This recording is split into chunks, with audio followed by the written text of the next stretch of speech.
ഖത്തറിൻ്റെ വിമാനം ട്രംപിൻ്റെ മുകളിൽ വീണു. ട്രംപിൻ്റെ തലയിൽ വീണെന്ന് പറയണം. അതായത് നമുക്കറിയാം ഈ അമേരിക്കൻ പ്രസിഡന്റ് സഞ്ചരിക്കുന്ന വിമാനം എയർഫോഴ്സ് വൺ എന്ന് പറഞ്ഞാൽ ലോകത്തിലെ ഏറ്റവും സുരക്ഷാ സംവിധാനമുള്ള വിമാനമാണ്. മിസൈൽ ആക്രമണങ്ങളെ പോലും ചെറുക്കും. അതുമാത്രമല്ല, അതിനെ അറ്റാക്ക് ചെയ്യാൻ ആരെങ്കിലും വന്നാൽ യാത്രാ വിമാനമൊന്നുമല്ല, അതൊരു യുദ്ധവിമാനം കൂടിയാണ്. അതിനകത്ത് ക്രൂസ് മിസൈലുകളുണ്ട്, അത് തിരിച്ചറ്റാക്ക് ചെയ്യും. പിന്നെ എന്തെങ്കിലും അപകടം പറ്റിയാൽ പ്രസിഡന്റിനെ സുരക്ഷിതമായി കരയിൽ മണ്ണിലിറക്കാനുള്ള ആധുനിക സംവിധാനങ്ങളൊക്കെ ഉണ്ട്.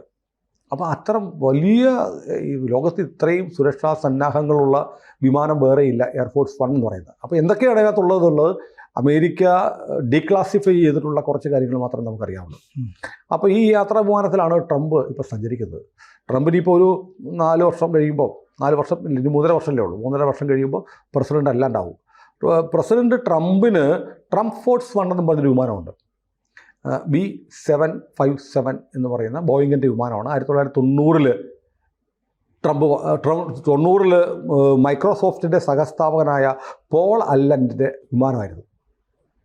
ട്രംപ് അത് 2011 വാങ്ങി. ആ വിമാനത്തിലാണ് ട്രംപ് സ്വകാര്യ യാത്രകൾ നടത്തിക്കൊണ്ടിരുന്നത്. ഇപ്പോൾ ഒഫീഷ്യൽ എയർഫോഴ്സ് വൺ ഉണ്ട്. അപ്പോൾ എയർഫോഴ്സ് വൺ വിമാനം മാറ്റണം, അത് കുറച്ച് പഴയതായി, കുറച്ചുകൂടി ഒരു പുതിയ വിമാനം വാങ്ങണമെന്ന് അമേരിക്കൻ ഭരണകൂടത്തിന് താല്പര്യമുണ്ട്. കൂടുതൽ വാർത്തകളും വിശേഷങ്ങളും നിങ്ങളിലേക്ക് എത്താൻ ABC മലയാളം സബ്സ്ക്രൈബ് ചെയ്യുക, ബെൽ ബട്ടണും അമർത്തുക.